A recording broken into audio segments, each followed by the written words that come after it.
en esta computadora, ¿puede ser? Sí, sí. Y ahí es. Sí. Ahí estás Está grabando. Bueno, admitir, Zaira Cifuentes. Ahí estoy grabando, ¿no? Sí. ¿Estoy grabando? Sí, Sí, sí, profe. sí. Perfecto. Y después, ¿usted la pasa en la grabación o la tengo que pasar yo? Por ahí Tiene que se pasar la- usted.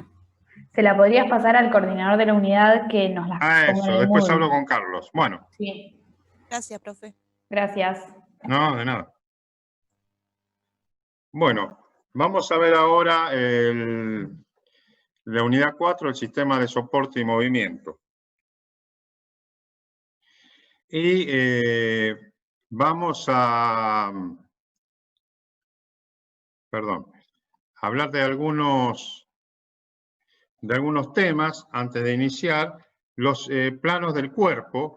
Esto nosotros en imágenes los usamos mucho, en ecografía, en tomografía en resonancia y en la práctica.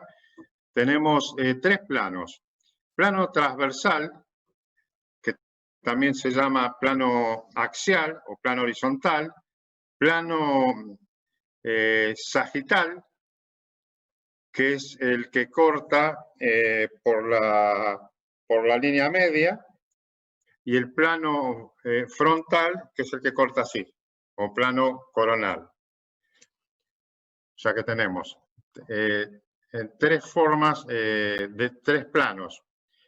El transversal o horizontal, el frontal o coronal y el sagital o lateral. Cuando ustedes ven una placa, ven una tomografía computada o ven una resonancia, van a ver que la derecha del paciente visto en imágenes está a la izquierda. ¿Y esto por qué? Por la posición anatómica. ¿Cuál es la posición anatómica que definimos? Es esta de acá. De pie, cabeza erecta sin inclinación, ojos abiertos mirando al frente al mismo nivel, brazos extendidos a los lados del cuerpo, palma de las manos mirando hacia adelante, piernas extendidas y juntas, pies paralelos y talones juntos. Esto es importante, además, ver cómo van las manos abiertas hacia afuera, hacia adelante. Y entonces, así nosotros estamos viendo el paciente. Es como si nosotros viéramos un paciente. De frente lo estamos viendo cuando vemos imágenes. Entonces, cuando yo veo un paciente de frente, esta es la derecha del paciente. Por eso nosotros en la placa, la derecha va a estar acá, a la izquierda de la imagen. Eso es para ponernos en algunos puntos de acuerdo. Esta es la posición anatómica. Posición anatómica es esta. Por eso, la mano con las palmas hacia adelante, los pies paralelos y los talones juntos. Y estos son los planos que nosotros usamos. Acá tienen el plano transversal, el plano coronal y el plano sagital. Estos son los planos. Eso es para, para interpretar, por ejemplo, imágenes. Bueno, estos ya dijimos los planos y agregamos algunas cosas. Agregamos lo que está hacia la cabeza es craneal, lo que está hacia los pies es caudal. Lo que está hacia adelante es ventral, lo que está hacia atrás es dorsal. Lo que está en el medio es medial y lo que está hacia afuera es lateral. Esto es importante porque esto no varía con la posición. Porque si yo digo que la cabeza es superior y los pies digo que son inferiores, eso es verdad. Pero si se pone a hacerla vertical, ya la cabeza va a estar inferior y los pies van a estar superior. Si yo digo cefálico y caudal, no me importa la posición que esté, porque siempre caudal van a ser los pies. Si yo digo anterior, eso si yo me pongo boca abajo, la parte anterior, si yo me pongo boca arriba, la parte anterior va a ser una y la parte posterior otra. Si yo me doy la vuelta, lo que es anterior se transforma en posterior. Si yo digo ventral y digo dorsal, siempre dorsal, no importa la posición que esté, va a ser el dorso del organismo. Por eso usamos esa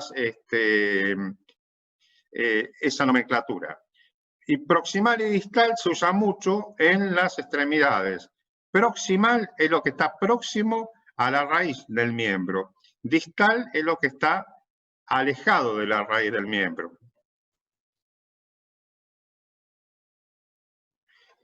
¿Qué es el aparato locomotor? El aparato locomotor es un aparato compuesto por órganos cuya función principal es la generación de movimiento. El aparato locomotor está constituido por los huesos, las articulaciones y los músculos. Pero el aparato locomotor, como vamos a ver ahora, no solamente va a generar movimientos. Vamos a empezar con el hueso. El hueso uno cree que aparentemente por ser un material duro, prácticamente no tiene funciones vitales y es uno de los órganos de mayor recambio y con muchísimas funciones. Ahora vamos a ver algunas. Estructural. Los huesos son el soporte principal del cuerpo, eso lo sabemos. Locomotora. La interacción de los huesos con los músculos y las articulaciones permiten el movimiento. Acá está otra función muy importante del hueso, que es la hematopoyética, que es la producción de elementos sanguíneos. Los elementos sanguíneos se dividen en cuanto a su origen en dos grandes series. Una serie mieloide. Mieloide viene de la médula ósea, que no es la médula espinal. La médula espinal es una parte del sistema nervioso. Y los órganos linfoides, que son los linfocitos, que son los que se producen en el sistema linfático. Metabólica, esta es una función importantísima, interviene en el metabolismo del calcio y del fósforo. Intervienen o aumentando la calcemia o disminuyendo la calcemia, aumentando la fosfatemia, disminuyendo la fosfatemia. Protección, protege órganos vitales y reserva energética, tejido adiposo en la médula ósea. Acá para más o menos tener alguna idea del complejo mecanismo del calcio, fíjense que bueno, en el hueso toma calcio y fósforo y puede eliminar calcio y fósforo. Y es un mecanismo muy complejo donde intervienen glándulas, básicamente la tiroides y la paratiroides, vitamina, como la vitamina E, depende de su absorción en el intestino. El hígado produce distintos metabolitos de calcio y fósforo, y el riñón interviene en su eliminación o elimina más calcio o retiene más calcio. O sea que es un mecanismo muy complejo el que regula la calcemia. ¿Cómo está constituido el tejido óseo? Hay células y hay matriz ósea. Las células óseas son básicamente los osteoblastos, son células jóvenes cuya función es de formar matriz ósea. Osteocitos mantienen el tejido óseo, serían las células maduras, y los osteoclastos son células gigantes multinucleadas, su función es absorber o destruir parte de la matriz ósea. O sea, los osteoblastos son los precursores de los osteocitos, que son los que forman el hueso, y el osteoclasto son células que se dedican a reabsorber hueso. Es un proceso muy dinámico donde hay formación de hueso, reabsorción de hueso, en ese metabolismo que hemos hablado del calcio y del fósforo. La matriz ósea, matriz es todo aquello que no es célula, puede ser orgánica y la inorgánica.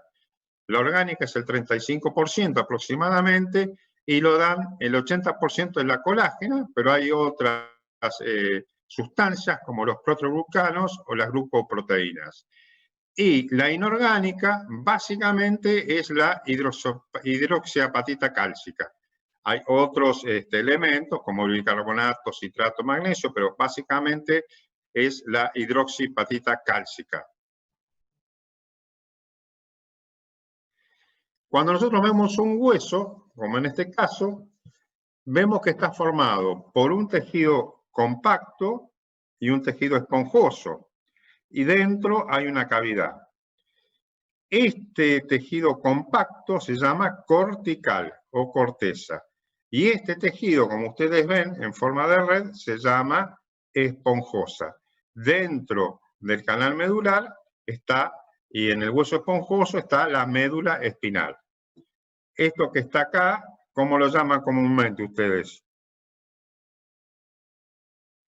El caracú. Entonces, cuando soplan un huesito, lo que están haciendo es soplando la médula ósea, no la médula espinal. Y bueno, y estos son en cortes de hueso en compacta. Fíjense, esto es el hueso compacto, ya lo vamos a ver un poquito mejor. Hueso compacto, cómo está formado por estas ostionas, que son grupos circulares de hueso compacto, y el hueso esponjoso, que es un hueso, como dice esponjoso, con múltiples cavidades. ¿Para qué? Para albergar médula ósea. Acá tienen un corte donde nosotros dijimos que es formadora de elementos. El que no está acá, hay linfocitos que se forman dentro de los ganglios linfáticos, pero bueno, acá tienen glóbulos rojos o hematíes, glóbulos blancos, linfocito, monocito, eosinófilo, basófilo, neutrófilo, y las plaquetas, que la forman el megacariocito. Estos son los leucocitos granulosos, porque contienen gránulos eosinófilos, basófilos o que no toman contraste, neurófilos, en la médula. La médula, como ustedes ven en este esquema, acá está de formarse en todo el fémur, este es el fémur, ya al momento de nacimiento cambia, y en la persona joven, fíjense que queda en la región del cuello y en la región supracondilia. O sea que es un proceso muy activo. Acá estamos viendo una resonancia magnética, donde sí podemos ver, esto es médula ósea amarilla, porque es grasa, y esto es una médula ósea roja. Este es un esquema de la formación, la hematopoiesis en el embrión y en el feto. Fíjense que primero empieza a formar células sanguíneas ese saco vitelino, al mes de vida fetal empieza el hígado y va decayendo, luego comienza el vaso, y a los 4 meses de vida prenatal empieza a formar la médula ósea. Acá se produce el nacimiento, y fíjense en que la tibia, el fémur, empiezan a decaer ya prácticamente a los 40 años. Lo que están formando médula ósea son las vértebras, el esternón y las costillas. Básicamente, en estos huesos es donde en el adulto permanece médula ósea activa. Toda la demás médula ósea de los huesos se transforma en grasa. Hay una proliferación del tejido adiposo que reemplaza a la médula ósea hematopoyética. Esto es más o menos este hueso compacto. Ven que son circulitos, Esto lo va formando. Las ostionas o sistemas de Haber son las unidades funcionales fundamentales del hueso compacto. Cada ostiona se compone de capas concéntricas o láminas de tejido óseo compacto que rodean un canal central, el canal de Haber. El canal de Haber contiene vasos sinápticos. Bueno, ustedes están viendo, ven cómo se forma en forma circular. Esto es una ostiona que está llena de osteocitos, que son los que forman el hueso, y en el medio, cuando ustedes ven un hueso compacto, se llama canal de Haber, donde van a ir vasos y nervios. Acá hay otra imagen, ¿ven cómo son radiadas el hueso compacto? Esto se llama ostiona y esto se llama canal de Haber. Acá están viendo las ostionas, ven que son capas concéntricas de hueso con el osteocito. Acuérdense que es la célula que forma hueso, el osteoblasto es la célula precursora. Y acá están viendo lo que es el hueso esponjoso, cambia la estructura. También podemos ver que, bueno, estos son los conductos de Havers, que van en el medio, que vasos y nervios. Hay una parte interna que se llama endostio y una parte externa que se llama periostio, que es esta que está acá, que ya tiene tejido conjuntivo, fibras de Sharpe, son fibras de unión de músculos y tendones. Bueno, básicamente esto es la estructura de un hueso. Hueso compacto, las osteonas, son todas estas formaciones redondeadas, y el hueso esponjoso. El periostio, que es esto que estamos viendo acá, es una membrana de tejido conectivo que cubre el hueso por su cara externa, excepto en las articulaciones y en los lugares de inserción de tendones y ligamentos. Endostio es una delgada capa de tejido conjuntivo, reviste todas las superficies internas, incluyendo los espacios medulares y conductos vasculares. O sea, ¿qué es el periostio? Es el que cubre ese tejido conectivo, que cubre el hueso por su cara externa. Y el endostio es el que recubre la superficie interna de los espacios medulares y conductos vasculares. Este es un corte ya con mucho aumento, este es un corte histológico. Estamos viendo todo esto que están viendo acá son células sanguíneas, o sea que acá estamos viendo la médula ósea. Estamos viendo el endostio, que es una capa que cubre al hueso esponjoso. Estamos viendo esto que veíamos, que son el hueso compacto. ¿Ven cómo tiene todos estos circulitos? Y esto que están viendo acá son los osteocitos. Y hacia afuera tenemos otra membrana que se llama periostio. Está por fuera, el endostio está por dentro. Esto ya es tejido muscular y tejido adiposo. ¿Cómo dividimos el esqueleto? El esqueleto axial y el esqueleto apendicular. El axial son los huesos del eje longitudinal del cuerpo, que son los huesos de la cabeza, cuello y del tronco. Protege órganos vitales, en este se articula el esqueleto apendicular. El esqueleto apendicular son huesos de los miembros superiores e inferiores.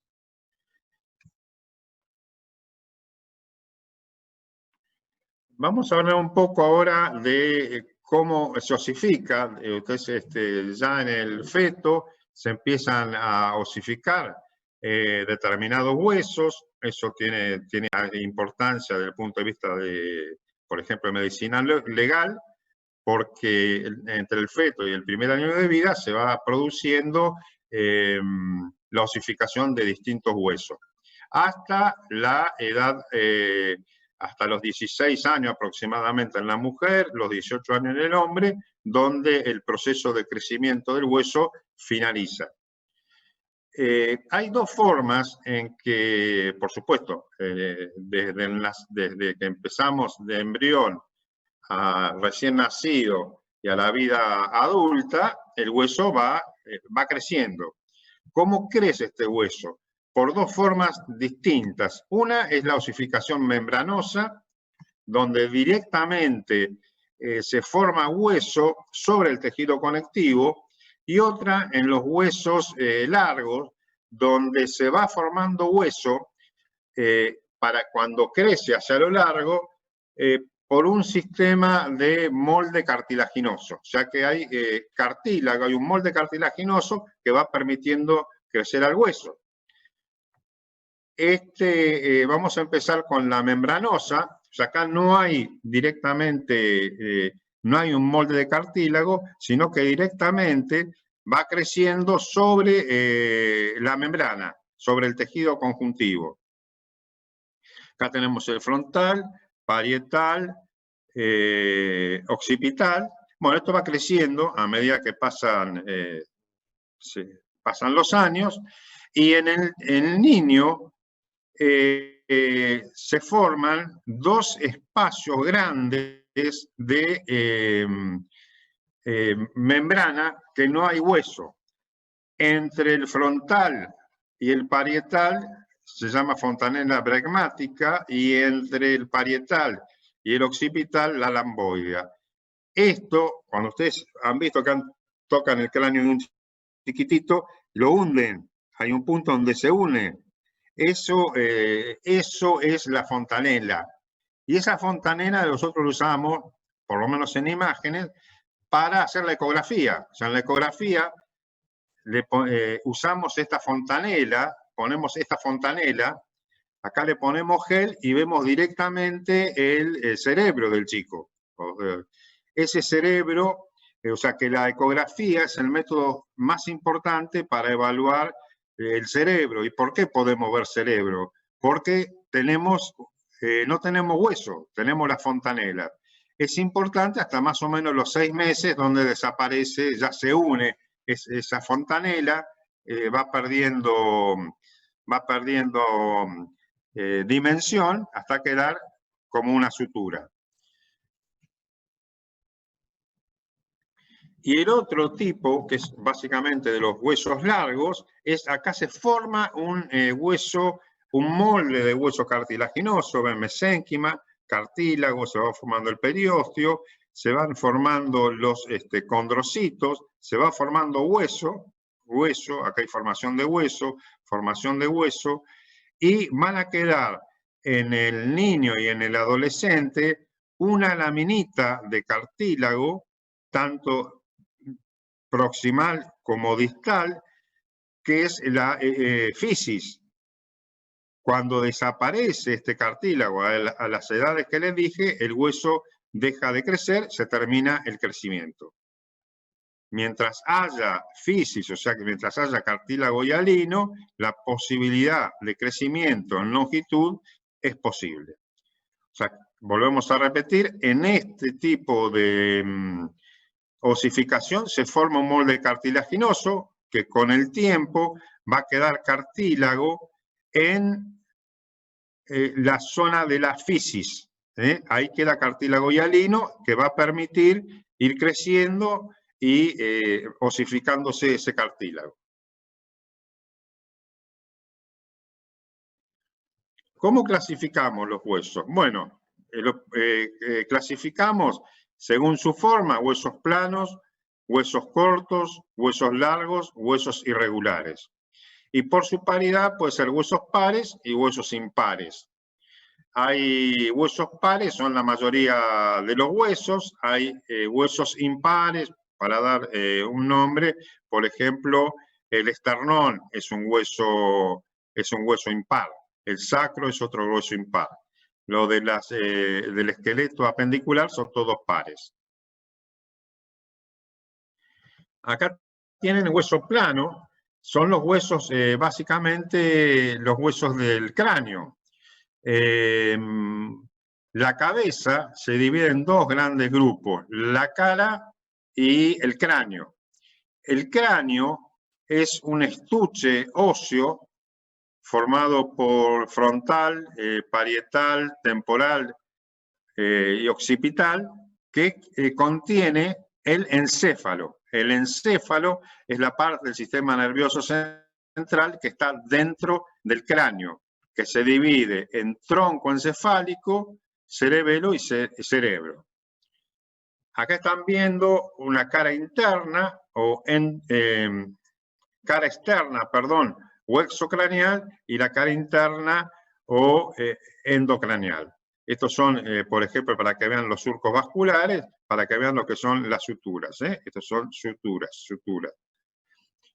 ¿Qué es un hueso plano? Dos dimensiones, longitud y latitud, predominan sobre el grosor. Por ejemplo, pelvis, costilla, esternón, escápula, hueso del cráneo.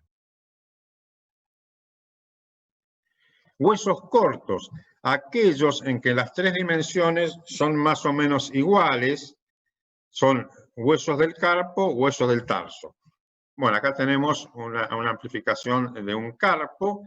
Esto es el radio, extremo distal del radio. Acá están viendo un poquito de la apófisis estiloide del cúbito. Acá están viendo los metacarpianos, las bases de los metacarpianos. Y acá estamos viendo la primera fila del carpo, la segunda fila del carpo. Primera fila, escafoide, semilunar, piramidal, pisiforme, trapecio, trapezoide, hueso grande, ganchoso. Este es el ganchito del ganchoso. O sea que corto son las tres dimensiones más o menos iguales.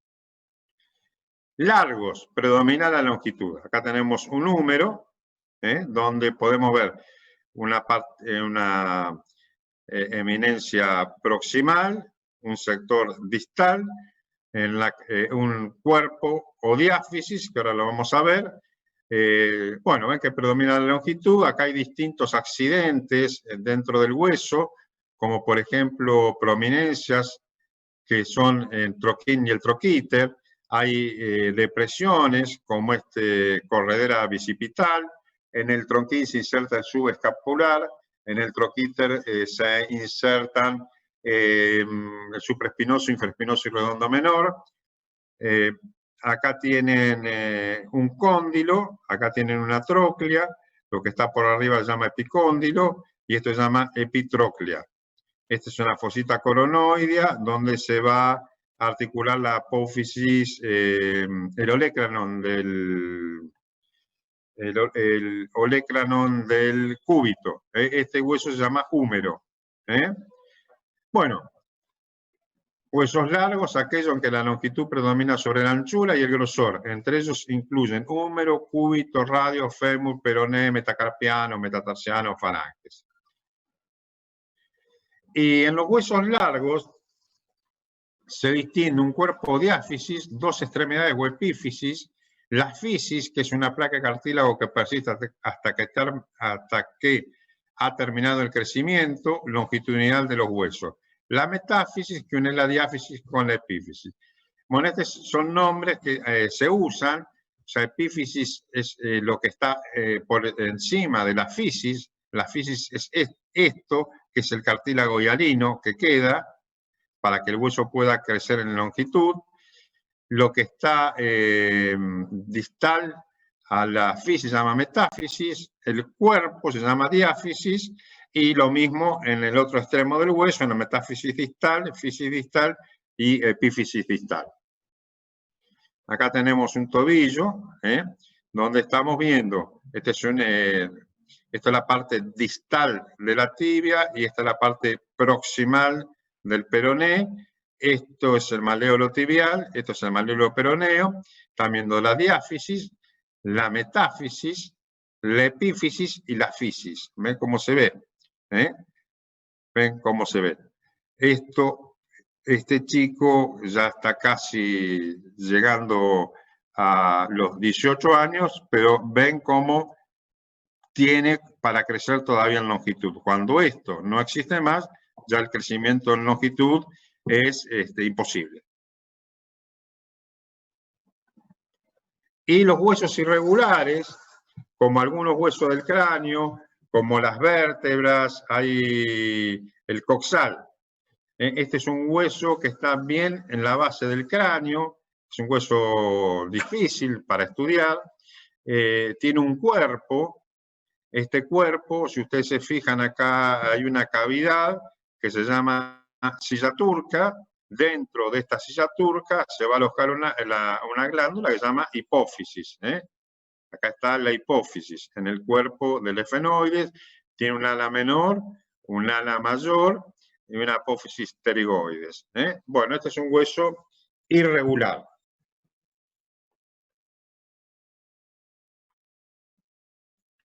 Ahora vamos a pasar a ver las articulaciones. Las articulaciones son elementos por medio de los cuales los huesos se unen entre sí.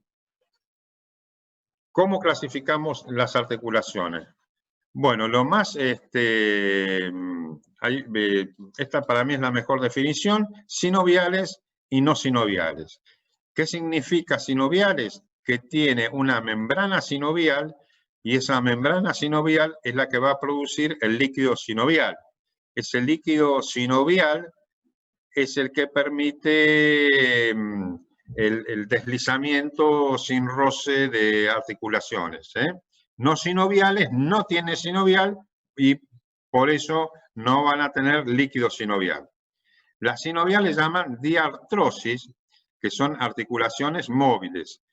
Las no sinoviales son las anfiartrosis y las sinartrosis. Las anfiartrosis tienen escasa movilidad, la sinartrosis sin movilidad. Esto es cierto que son articulaciones móviles, pero hay una articulación que es la artrodia que prácticamente no tiene movimiento, pero sí tiene membrana sinovial. Por eso entra dentro de las diartrosis. Acá tenemos un corte, esto es una resonancia. Yo estoy viendo la vejiga negra, entonces yo supongo que esto es un T1.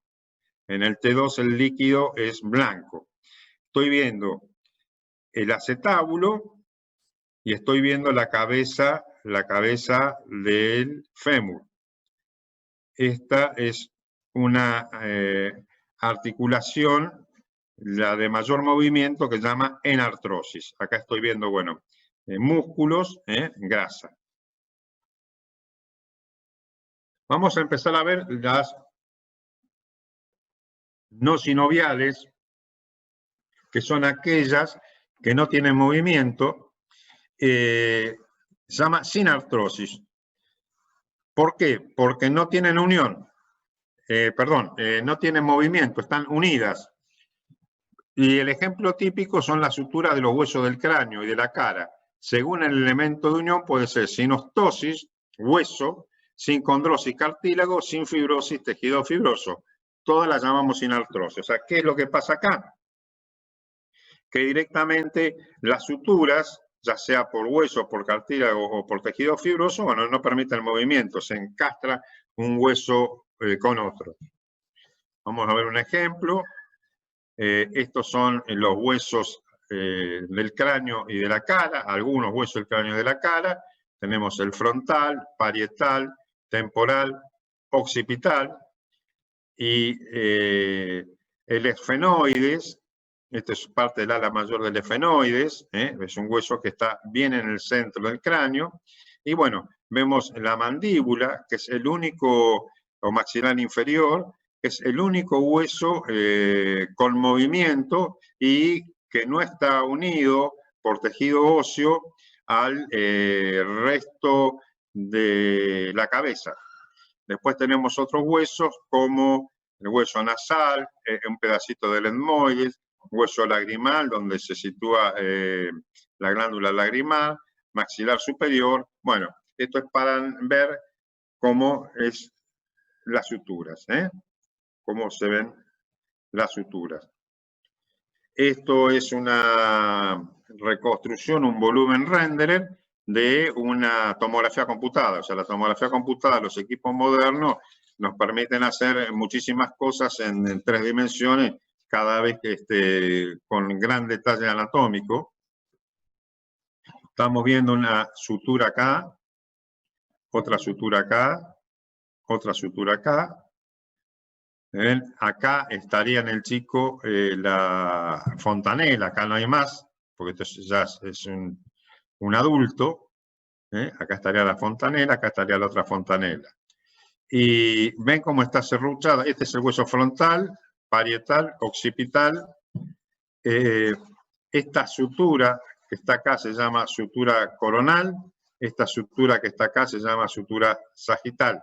Esta sutura se llama sutura parieto-occipital, sutura frontoparietal.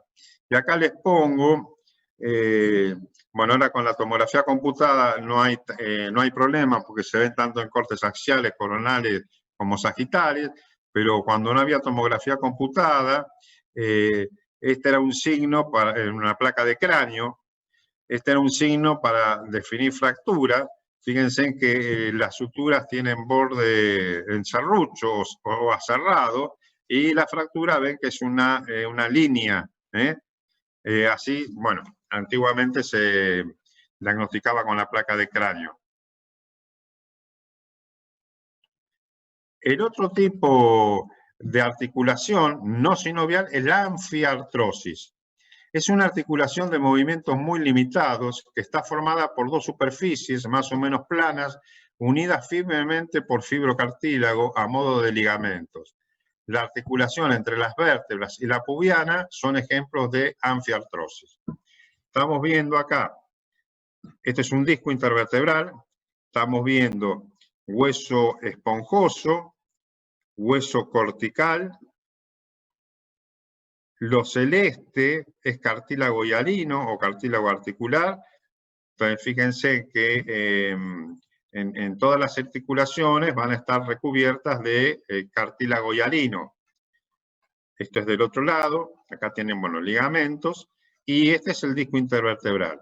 El disco intervertebral tiene dos partes, un anillo fibroso y una región central que es gelatinoso, que se llama núcleo central o núcleo gelatinoso, que cuando se rompen estas fibras pasa el núcleo pulposo o gelatinoso, se sale de los límites de la vértebra, y bueno, son los que forman la hernia discal.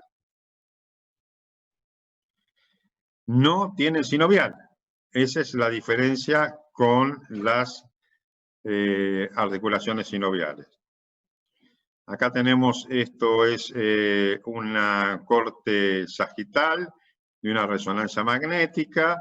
Yo estoy viendo que el líquido cefalorraquídeo, que es este de acá, es blanco, y fíjense, este es el núcleo pulposo, este es el cuerpo vertebral, esta es una persona joven, porque a medida que va aumentando la edad, se va deshidratando el disco intervertebral y bueno, pierde la brillantez que tiene acá en el T2, y ven cómo, como en el esquema, estamos viendo la vértebra, estamos viendo el disco intervertebral con sus dos partes, el anillo fibroso del fibrocartílago, el núcleo pulposo o núcleo gelatinoso central.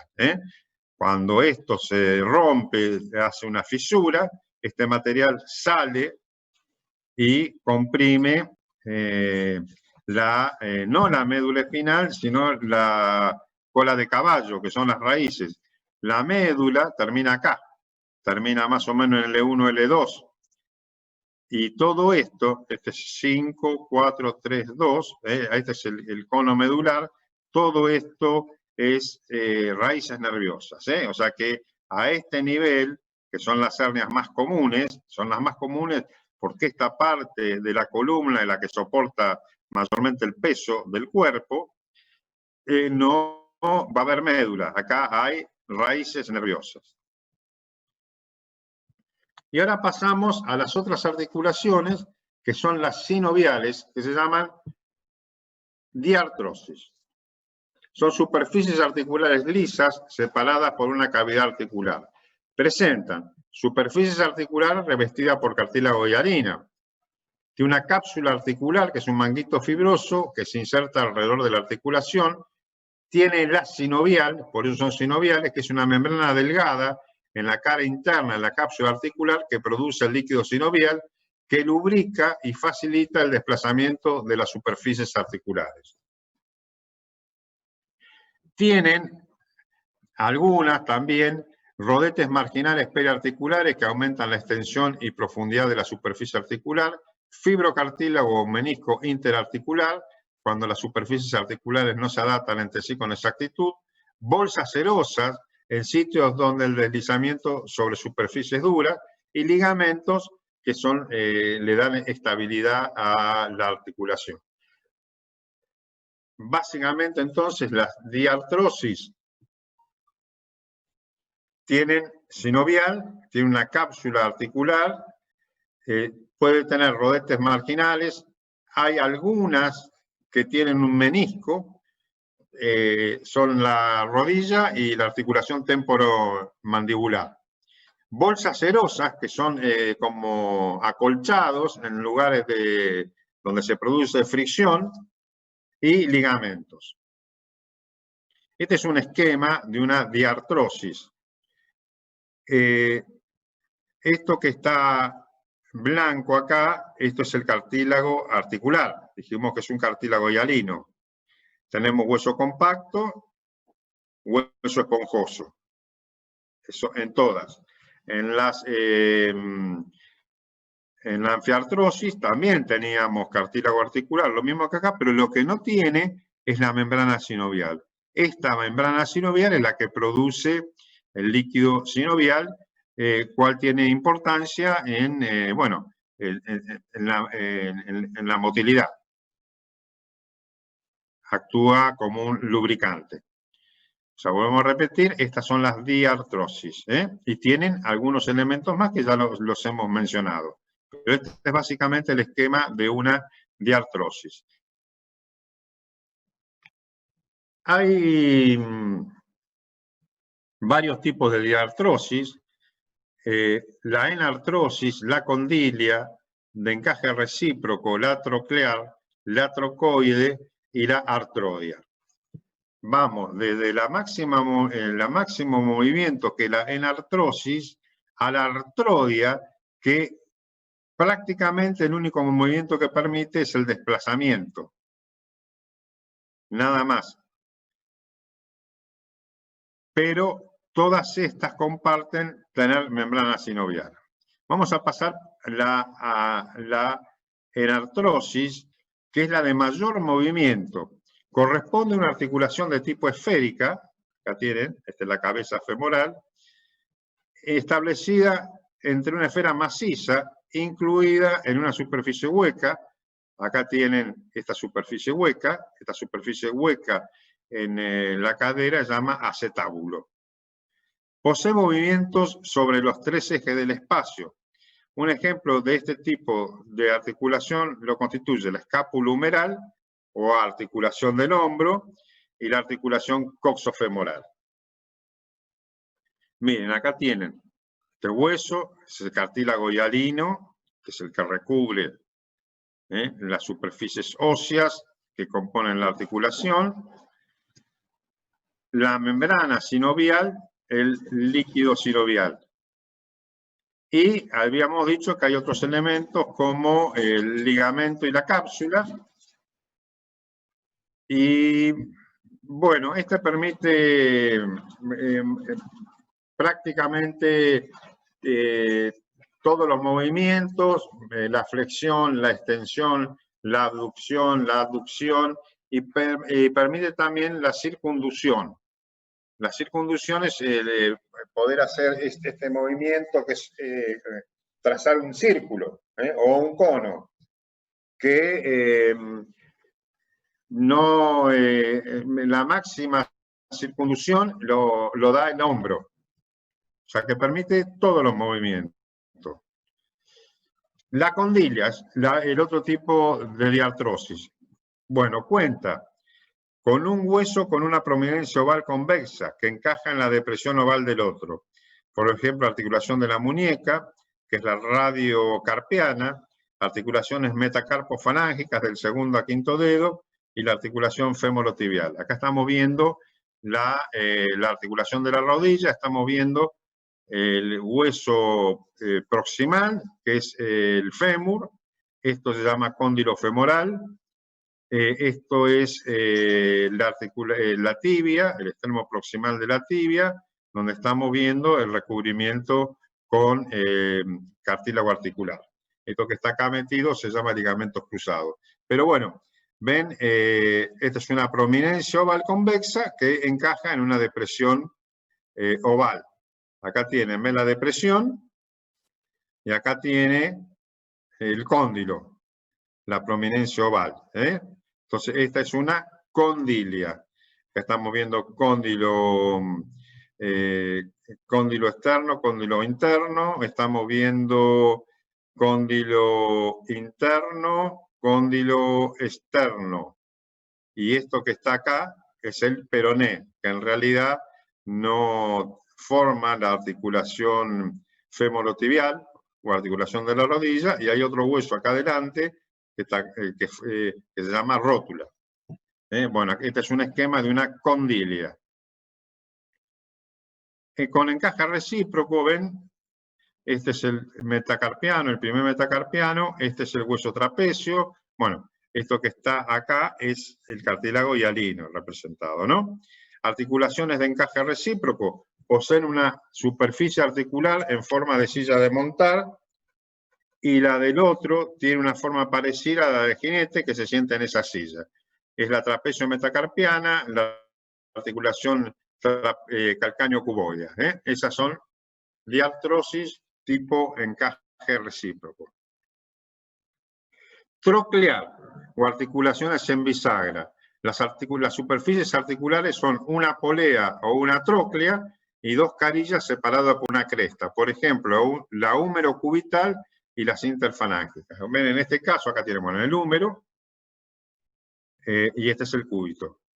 No está puesto el radio. Es una tróclea, ven que es una polea con una escotadura y estos son dos carillas separadas por una cresta. Es como si fuera una tróclea. Esto es una articulación troclear. Esto es, acá no está puesto, pero esto es tomografía computada, es una reconstrucción volumétrica. Esto se llama, es el cúbito y esto es el radio. Esta es la cabeza del radio, esta es la eminencia bicipital, esto se llama apófisis coronoides, esto se llama olecranon. Pero lo que interesa acá es esta articulación, ya la vimos, que es una articulación troclear. Y esta articulación, ven que es un cilindro hueco con un cilindro macizo, como está en este esquema. O sea que hay dos cilindros, uno macizo, que sería la cabeza, que gira dentro de un cilindro hueco. Ejemplo, articulación de la apófisis odontoides con el atras, articulación radiocubital proximal. Este es el ejemplo de una articulación trocoide. Y estas son las artrodias. Las artrodias, fíjense que prácticamente están casi unidos los huesos. Son articulaciones sinoviales que se caracterizan porque sus superficies articulares son planas y solo permiten movimiento de deslizamiento. Ejemplo, articulaciones intercarpianas, articulaciones vertebrocostales. Estas son artrodias. Artrodia. Muy escaso movimiento. Diferencia con las no sinoviales es que tiene sinovial. Por eso estas no son anfiartrosis, son sinoviales con muy escaso movimiento, son las artrodias. Acá tenemos algún ejemplo. Esta es una tomografía computada. En tomografía tenemos que, bueno, tomografía, lo que es blanco siempre es blanco, lo que es negro siempre es negro, lo que es gris siempre es gris, y acá en el léxico que usamos es hiperdenso, hipodenso, hiperdenso. Por ejemplo, el hueso es hiperdenso, esto es el aire, es hipodenso, y esto es isodenso con respecto a los órganos del mediastino. Como en tomografía son muchísimas densidades, tenemos que elegir ventanas para verlo. Esta es una ventana ósea. Es una ventana ósea, entonces no vamos a ver pulmones. ¿Por qué? Porque si yo quiero ver pulmones, tengo que usar una ventana ósea. Es más o menos, el hueso tiene más 800, 900 unidades Hanfield. El aire tiene casi menos 1000 unidades Hanfield, o sea que cuando yo vea los pulmones no voy a ver ni hueso ni partes blandas. Y si yo quiero ver mejor el mediastino, tengo que usar una ventana para mediastino. Y acá tenemos varios tipos de articulación. Esto es la escápula humeral, que es una enartrosis. Enartrosis es la que permite el mayor movimiento. Fíjense que tenemos una cabeza, una esfera y una cavidad. Esta permite todo el movimiento. ¿Por qué? Porque si ustedes ven que prácticamente casi no tiene contacto la cabeza del húmero con la cavidad glenoidea. Lo que sí va a tener después son el rodete marginal de fibrocartílago como para contener esta cabeza. Por eso esta permite mucho movimiento y al no estar dentro de una cavidad, es la que más se usa, porque prácticamente no está contenida en la cavidad glenoidea. Acá tienen otra articulación, esto es una vértebra. Vértebra tenemos un sector anterior, un sector posterior, esto es el cuerpo, estas son las apófisis transversas, lo que une el cuerpo con las apófisis transversas se llama pedículo, el que une las apófisis transversas con la espinosa se llama lámina. Esto estamos viendo el canal medular, acá sí hay contenido de médula. De cualquier manera, la tomografía computada es buena para el hueso cortical, pero no es buena para partes blandas. Eso lo reservamos para la ecografía, pero bueno, acá estamos viendo una articulación costo-transversa y esta es una sinovial. Prácticamente no tiene movimiento, es una artrodia. Esto es un hombro, tiene que ser un hombro derecho, acá está marcada la derecha, por eso esto está, por la nomenclatura, sabemos que es derecho, fíjense que acá no veo la aorta, pero bueno, y hay distintos, estamos viendo huesos, la radiografía no sirve para partes blandas, o sea, no se usa para hueso nada más. Partes blandas es escaso el uso que tiene, con relación a los otros métodos mucho más sensibles como la ecografía y la resonancia magnética. Tampoco la tomografía computada es de elección para estudio de partes blandas. Están viendo, bueno, las vértebras, están viendo las costillas, acuérdense que tiene un arco anterior y un arco posterior. Estamos viendo la clavícula, este hueso que está acá se llama escápula, con algunos accidentes como la apófisis coracoides, esto es el acromion, esto es la cabeza del húmero, este es el cuello, este es el cuerpo o diáfisis, tiene dos prominencias, que es el troquíter y el troquín y el troquíter. En el medio hay un canal donde va a ir el tendón bicipital. Y tenemos esto que dijimos que es una enartrosis, ya saben, ven que prácticamente no está cubierta la cabeza del húmero por la apófisis, por la cavidad glenoidea, por eso tiene tanto movimiento, incluso el más complejo de todo, que es en la circunducción. Hacer así hace toda una figura redonda o cónica. Y tenemos, por ejemplo, esta articulación que se llama acromio clavicular, que es una artrodia. La artrodia es una diartrosis con escaso movimiento. Acá tenemos una mano. Vamos a repasar algunos huesos. Este es el radio, este es el cúbito. El radio es el que está... Sí.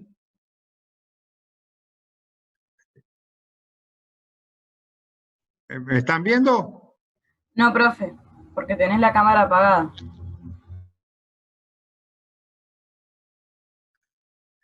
Ah, bueno, pero ¿se ve la diapositiva? La diapositiva sí. ¿Qué hice? A ver, iniciar video. Claro, ¿Ahora? Bueno, ahora sí. sí. Bueno, esta articulación, este movimiento, es el movimiento que permite la senartrosis. ¿Ven? Este es el movimiento. Después tenemos movimiento, bueno, flexión, extensión, aducción, abducción. Abducción es separar, cuando se separa. Abducción es cuando se junta, se va para adentro. Acuérdense en ab y adducción. Adducción adentro. Tenemos movimientos de supinación, de pronación y de supinación. Pronación es el pan, se toma en pronación. La sopa en supinación. Pan en pronación, la sopa en supinación. O sea, extensión cuando se extiende, flexión cuando se flexiona, abducción cuando se va para afuera, adducción cuando se va para adentro, circunducción es este tipo de movimiento. Este es el que permite. Acá le puse una mano donde tiene radio, cúbito, El radio y el peroné son externos. Nosotros la mnemotecnia que teníamos, Perón habla por radio al exterior. Perón habla por radio al exterior, que para acordarse cuál es externo y cuál es el radio, y el peroné externo, cuando estaba allá en Puerta de Hierro. Tenemos los huesos, estos son los huesos del antebrazo, tenemos el carpo, los metacarpianos y las falanges. El carpo dijimos que tenemos primera fila, escafoide, semilunar, piramidal, pisiforme, trapecio, trapezoide, hueso grande, ganchoso. Metacarpianos, tiene una base y una cabeza. Todo esto son huesos largos, estos son huesos cortos. Hay sesamoideo, que son, huesos que no son constantes, pero algunos sí, como los sesamoideos. Los sesamoideos del primer dedo y de la mano y del primer dedo del pie son constantes. Están dentro de tendones. La rótula sería también un sesamoideo, pero bueno. Y tenemos primer metacarpiano, segundo metacarpiano, tercer metacarpiano, cuarto metacarpiano, primer metacarpiano. Falanges, tanto el primer metacarpiano, o también el primer dedo se llama pulgar, este es el segundo dedo, se llama índice, dedo medio, el cuarto anular y el quinto se llama meñique. Tanto el pulgar como el dedo del pie, gordo del pie, que es el único que tiene nombre, se llama hallux. Tienen dos falanges. Le falta la falange media. O sea que vamos a tener en el primer dedo una falange proximal y una falange distal. En los demás dedos tenemos falange proximal, media y distal. También puede ser primera, segunda, tercera falange, falangina, falangeta. Yo lo llamo falange, me acostumbré a decir proximal, medial y distal. Y tenemos varios tipos de articulaciones. Dijimos que la radiocarpiana era una condilia, una articulación condilia. Esta primera, que es la trapecio metacarpiana, es por encaje recíproco. Acá volvemos a tener una condilia, que es la metacarpofalángica. La articulación interfalángica proximal y distal son trocleares. O sea, en definitiva, son todas diartrosis, nada más que con distintos tipos de configuración anatómica. Esto también es una tomografía computada, donde ven que acá, esta es la cavidad glenoidea. Esta cavidad glenoidea cubre mucho más la cabeza femoral, por eso está limitado en algunos movimientos. Pero bueno, tenemos, este es un chico. ¿Por qué digo que es un chico? Porque está viviendo cartílago acá. Ven, esta que no se está viendo es un cartílago. Entonces van a ver que hay tres huesos, ilion, pubis e isquion, que en el adulto se fusionan y forman el hueso coxal. Esto es para ver algunas articulaciones, como esta articulación se llama sacroilíaca, que es una artrodia. Dijimos que la artrodia es una diartrosis con poca movilidad. Prácticamente lo único que tiene es el deslizamiento. La coxofemoral es una enartrosis. Y esto que no se ve, pero acá estaría el pubis, la articulación de la sínfisis pubiana. Esto le falta, dijimos que no es para ver, no es el indicado para ver partes blandas. Partes blandas es ecografía para las superficiales y la resonancia para partes blandas superficiales o profundas. Y acá tenemos el otro esquema, acá tienen el esquema de una anfiartrosis, que es la sínfisis pubiana, y acá tienen el otro esquema de anfiartrosis, que es el disco intervertebral. Y bueno, la enartrosis, la artrodia. O sea que más o menos con esto hemos visto la mayoría de los distintos tipos de articulaciones. Hay, por supuesto, dentro de las articulaciones, otros elementos que los mencionamos, como ligamentos, meniscos. Acá estamos viendo una rodilla, acá está la rótula, esto es el peroné, acuérdense que es el externo, esto es la tibia, y acá, bueno, tienen ligamentos, este se llama ligamento colateral interno o medial, este es el ligamento cruzado anterior, ligamento cruzado posterior, esto es el menisco. Estos meniscos actúan como cojinetes, ya sea para adaptar las superficies articulares y para disminuir o atenuar las fuerzas de impacto. Es una patología muy frecuente la rotura de meniscos, y la rotura de ligamentos cruzados es una de las indicaciones más usadas de resonancia magnética, por la frecuencia de rotura, sobre todo en deportistas. O sea que, bueno, esta es una diartrosis para ver algunos otros componentes que habíamos nombrado, como el menisco interarticular o la presencia de ligamentos intraarticulares. Por último, lo que vamos a ver, nos falta ver los músculos. ¿Qué son los músculos? Son estructuras que tienen la propiedad de contraerse. Dividimos los músculos en tres tipos. Músculo estriado voluntario o esquelético, tiene células multinucleadas, núcleos en la periferia. Músculo estriado involuntario, el corazón, que tiene un núcleo grande central. Músculo liso, que es el involuntario, es el que está en las vísceras.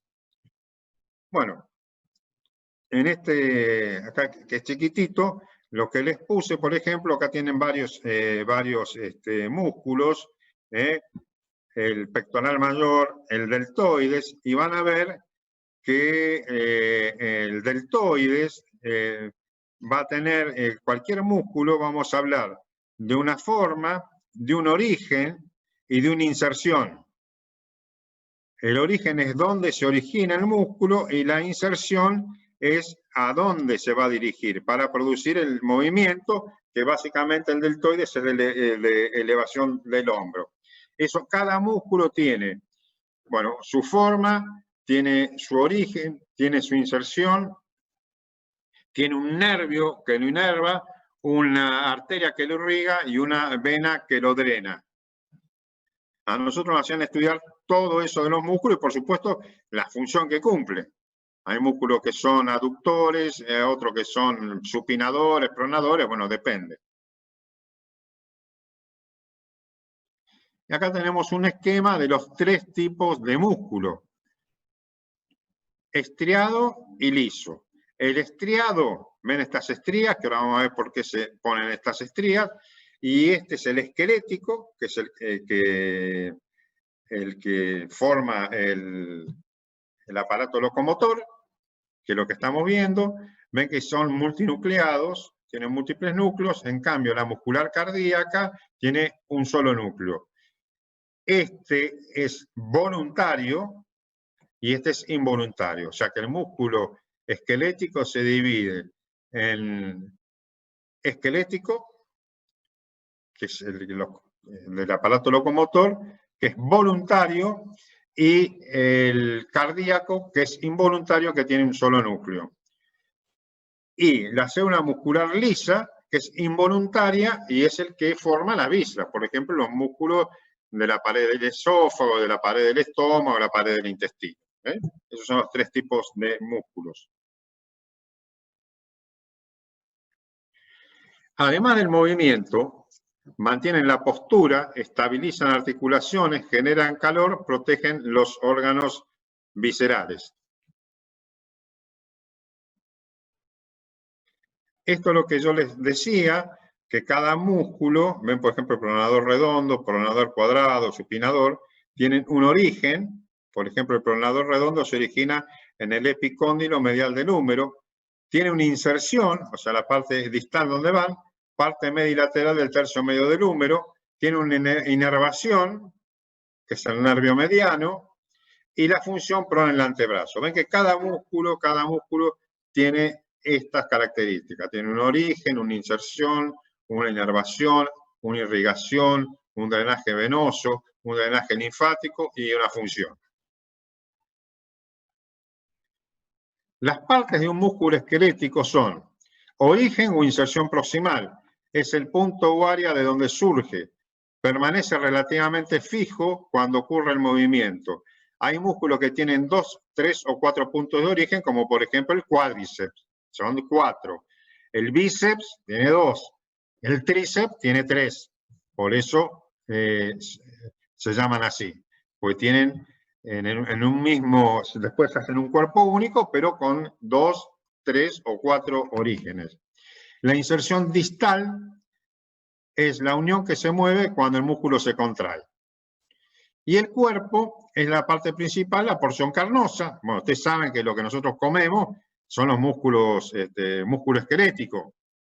Cuando estamos comiendo, qué sé yo, una milanesa de nalga, es el glúteo de la pobre vaca. Cuando estamos comiendo el asado son los músculos intercostales, pero bueno. Tendones. Son fibras de tejido conectivo de color blanquecino que unen los músculos esqueléticos a los huesos. La aponeurosis, por lo general, hay músculos anchos y planos, se inserta por medio de aponeurosis, que son tendones aplanados y largos. O sea que en la inserción puede ser que es el punto distal donde van a producir el movimiento, puede estar dado por el mismo músculo, o sea que se inserta directamente la parte muscular, puede insertarse, que son los más frecuentes, por tendones, que son fibras de tejido conectivo, o puede insertarse por una aponeurosis, que se le dan en los músculos de la cintura escapular, de la cincha abdominal, que son el transverso, oblicuo mayor, y oblicuo menor, oblicuo mayor, y el recto del abdomen. Esas son las formas que tiene el músculo de insertarse. La célula del músculo se denomina fibra muscular. Son células cilíndricas y alargadas. La membrana plasmática de las fibras musculares se llama sarcolema y el citoplasma, sarcoplasma. La disposición de miofilamentos en la miofibrilla da lugar a estructuras que se repiten denominadas sarcómeros. El aspecto estriado de las fibras musculares se debe a la disposición que adoptan los miofilamentos. O sea, bueno, son los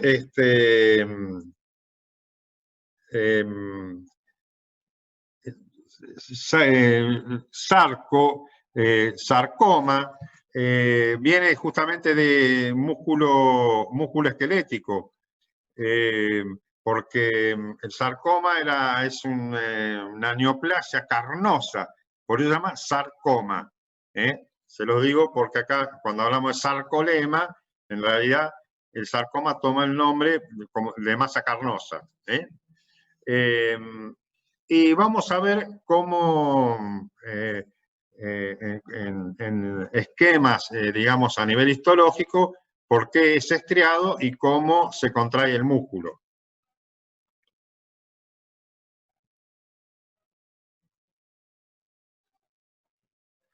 Bueno, acá tenemos un corte histológico donde estamos viendo, ¿ven? Esta es la fibra de músculo, ven que tiene todas esas estrías, por eso es estriado. Estamos viendo múltiples núcleos, tejido conjuntivo en azul, endomisio. Bueno, básicamente volvemos a ver las fibrillas, las miofibrillas, los núcleos y estas extracciones que tienen. O sea que esto no es músculo liso, esto es músculo estriado, y este es multinucleado, es un músculo esquelético. Los sarcómeros son las unidades funcionales de las miofibrillas, capaces de generar contracciones musculares en las fibras estriadas. Los sarcómeros contienen filamentos de actina y de miosina.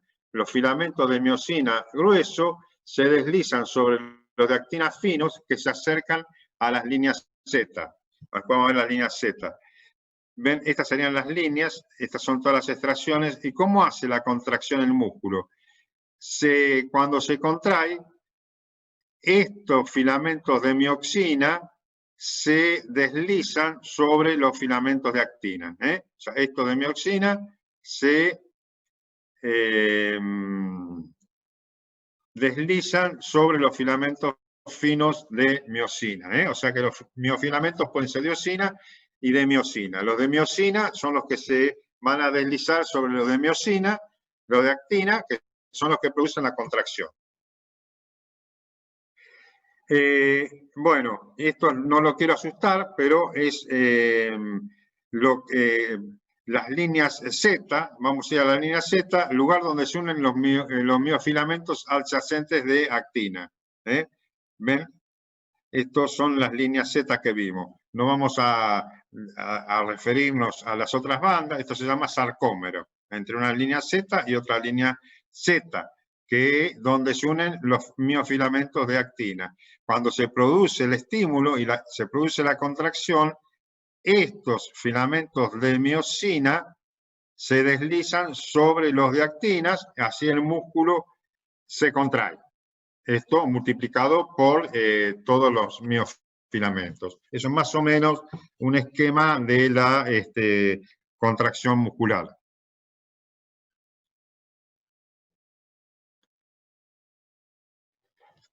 Esto ya es más en un corte macroscópico.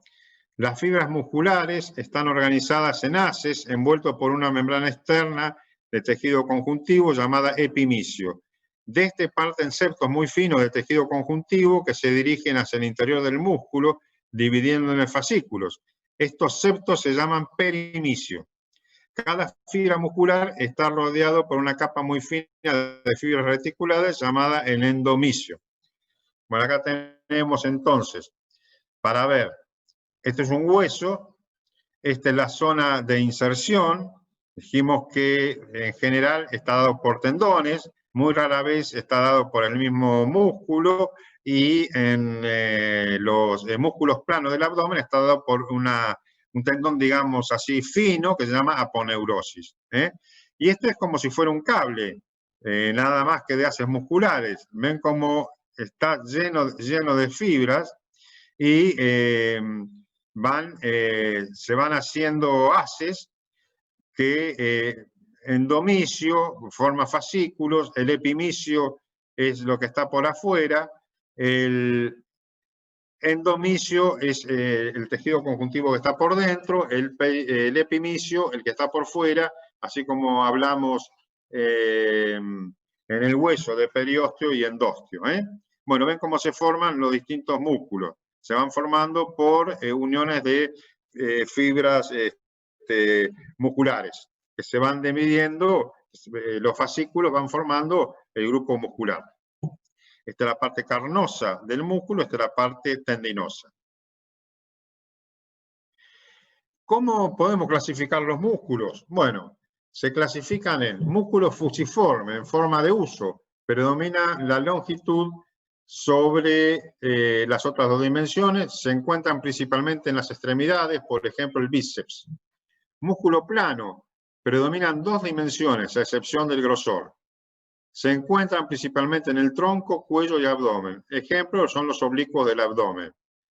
Músculo corto cuadrado, ninguna dimensión predomina. Se encuentran alrededor de la columna vertebral. Músculo circular u orbicular, situado alrededor de un orificio cuya función es cerrar y abrir orificios, como el músculo orbicular de los labios y el músculo orbicular de los párpados y, por ejemplo, el esfínter anal. El músculo peniforme en forma de pluma, como por ejemplo el deltoides. Bueno, acá tiene un músculo plano. Ustedes fíjense que esta es la parte carnosa, y esto dijimos que es lo que sería el tendón, nada más que es una cosa plana y muy ancho. A diferencia de esto sería un tendón y esta es una aponeurosis. Músculos del abdomen, los músculos peniformes, con forma de pluma, fusiforme, como un huso, músculo cuadrado y el músculo circular o esfinteriano. Hay muchas cosas para hablar del músculo. Uno de los, los músculos no están, bueno, tienen su inervación. no están nunca en estado de reposo. Si estuviéramos los músculos en estado de reposo, no podríamos, nos caeríamos, tendríamos que estar en la cama. ¿Por qué? Porque tienen que tener lo que se llama un estado de flexión parcial sin que lleguen a agotarse. Es el tono muscular que permite mantener la actitud postural. Ustedes fíjense, un neonato con tono, ven que no se cae, uno que no tiene tono, en casos de hipotonía musculares, ven que se cae. O sea que esto es el tono, o sea que no está en no hay nunca una relajación, siempre mantienen una cierta contracción, porque si no sería imposible sostener las estructuras corporales. Bueno, este es un esquema donde ustedes están viendo en rojo los orígenes y en azul las inserciones. Bueno, esto es vértebra lumbares, sacro, coxal, esto es el acetábulo, esto es la cabeza femoral, cuello femoral, trocánter menor, trocánter mayor, este es el agujero obturador, este es la sínfisis del pubis. Estos son los discos intervertebrales, este es el ejemplo de la anfiartrosis. Esto es una enartrosis. Y ustedes ven cómo para cada músculo hay orígenes e inserciones. Por ejemplo, este es el músculo ilíaco que se une con otro músculo que se llama psoas, que acá no está puesto, y se va a insertar al trocánter menor, que es el músculo iliosoas. Acá no está representado el psoas. A ver, es el origen de los músculos psoas. Bueno, este psoas con este ilíaco, acá se originan, el psoas se origina prácticamente en casi todas las vértebras lumbares. Y el ilíaco, bueno, está acá en la fosa ilíaca y van acá, al trocánter menor. Bueno, y acá están viendo el piriforme, es nada más para darle una idea de orígenes e inserciones. Cada uno, acuérdense, con una función distinta. Acá tienen, por ejemplo, un músculo que se llama sartorio, este se llama músculo tensor de la fascia lata. Por ejemplo, el músculo sartorio se origina en la espina ilíaca anterosuperior. Y se inserta acá, que se llama pata de ganso, acá en la tibia. ¿Y por qué? Porque son tres tendones, que es el sartorio, recto interno, sarité, y ahora no me sale, sarité, bueno, se inserta acá, en la tibia, en la cara interna de la metáfisis tibial. En la pata de ganso, pues son tres tendones y se parece realmente a una pata de ganso. Inervación nervio femoral, L2, L3, ahí nace. Irrigación, arterias pequeñas que provienen de la arteria femoral. Vamos a ver otro músculo, por ejemplo, bíceps braquial. Del latín bíceps, ya dijimos que son dos orígenes. Tiene una cabeza corta y una cabeza larga. Por eso es un bíceps. Debe su nombre a la presencia de dos cabezas en su origen, recordando que el prefijo bi significa doble y ceps a cabezas o porciones. El bíceps braquial se nutre gracias a la vascularización aportada por una o en ocasiones dos ramas directas de la arteria del brazo del humeral, conocidas como el nombre de arterias bicipitales. Y su inervación motor y sensitiva depende de una rama proveniente del nervio musculocutáneo, directamente, el nervio del bíceps. Y ven dónde se va a insertar en el radio, en la tuberosidad bicipital del radio. Esto es clavícula, hueso, clavícula, escápula, húmero, radio, cúbito. Esta es la larga, esta rama larga va a ir a la coracoides, y esta rama corta va a la apófisis coracoide, esta rama larga, este es el tendón del bíceps, que tiene un trayecto intraarticular. Se forma un cuerpo, este cuerpo va a ir a un tendón que se va a insertar en la tuberosidad bicipital del radio.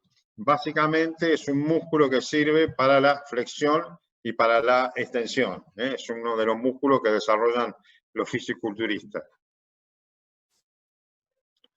Acá tenemos algunos ejemplos de resonancia magnética. Esta es la articulación escapulohumeral, esto es la cavidad glenoidea, esto es el húmero, la cabeza humeral, esta es la articulación acromihumeral, esta es una enartrosis, esta es una artrosis, y bueno, vemos los distintos músculos, acá se ven muy bien, el músculo trapecio, el supraespinoso, músculo deltoides, el subescapular. Esto más o menos para que tengan una idea de algunos de los músculos. Yo puse esta porque también dijimos que para partes blandas es la resonancia magnética ecografía. La ecografía es muy buena para todo aquello que sea superficial. Y ahí está en discusión qué es mejor, la ecografía o la resonancia magnética. Bueno, eso depende mucho del médico mandante y de la confianza que tenga con los operadores de imágenes. Estos son los músculos epicondilios y epitrocleares, por ejemplo. No es nada más para saberlo. Epitrocleares, pronador redondo, palmar mayor, palmar menor, cubital anterior, flexor común superficial, y epicondilios son el cubital. Estos epitrocleares y epicondilios son del húmero, tanto del lado externo como del lado interno. Esto es nada más para mostrar que yo lo puedo ver muy bien. Esto es la parte distal del húmero, y acá estoy viendo los músculos epitrocleares. ¿Qué ventajas tiene la ecografía? Es mucho más fácil hacer estudios dinámicos, o sea que yo puedo flexionar, extender, supinar, pronar, hacer cualquier movimiento y lo puedo hacer en vivo. No necesito un equipo, un resonador, que es un equipo muy caro. Se puede hacer en la cama del paciente, se puede hacer en la cancha de fútbol. Por eso las indicaciones dependen mucho de la confianza que uno tenga en el método y la disponibilidad de equipamiento. Esto es una resonancia magnética, es un corte sagital. Estamos viendo el hueso esponjoso, estamos viendo esta cascarita negra de hueso cortical, esta cascarita negra es el hueso cortical, esto es el tejido hueso esponjoso, tibia, peroné. Estamos viendo el músculo gemelo, o gastrocnemius, gemelo externo en este caso. Este es el músculo popliteo, ven que bien se ven los distintos grupos musculares, y ya que estamos viendo el menisco. Este es el cuerno anterior del menisco, cuerno posterior. Acuérdense que la rodilla tiene menisco intraarticular, otra articulación con menisco intraarticular es la temporomandibular. No, nada más es para que tengan una idea. Esto es un corte sagital, fue una de las primeras cosas que explicamos. Esto es proximal, esto es distal, esto es ventral, esto es dorsal. Y bueno, con esto no les quiero... terminamos con esto. Yo creo que ya llegar hasta la 1:30 me parecía demasiadas cosas que uno le mete en la cabeza en corto tiempo. Así que bueno, terminamos y espero que les haya sido útil esta clase. Sí, profe. Como es, yo por ahí tenía una duda, digamos, como es toda la parte anatómica y demás, que en la unidad pasada nos solían dar por ahí unas preguntas orientadoras como para basarnos, pero bueno, no sé si habrá la posibilidad de hacerlos acá o no. Mirá, Como para orientarme Oye. en todo lo que vimos recién. mirá, una de las... yo si tuviera que hacer preguntas, diría cómo se clasifican los huesos, cómo se clasifican las articulaciones, los tipos de músculo.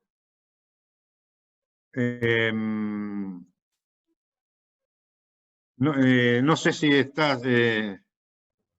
Está bien, yo para ¿cómo ya las anoté.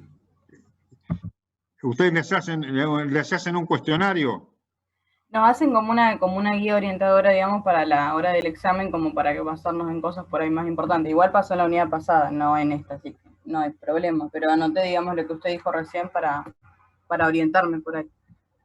Sí, y no sé, pues para darle aparato locomotor a veces uno, qué sé yo, las cosas más importantes y lo que a mí me parece, por ahí no lo logré, las cosas que no pueden dejar de saber, digamos. Está bien. Bueno, chicos, espero que les haya sido útil y hablen con Carlos Wiñowski por si quieren la clase grabada, ¿eh? Gracias, profe. Dale, profe. Bueno. Gracias. Gracias. No, de Muchas nada. gracias. Gracias. Hasta luego. Hasta luego. Gracias. Chao, gracias.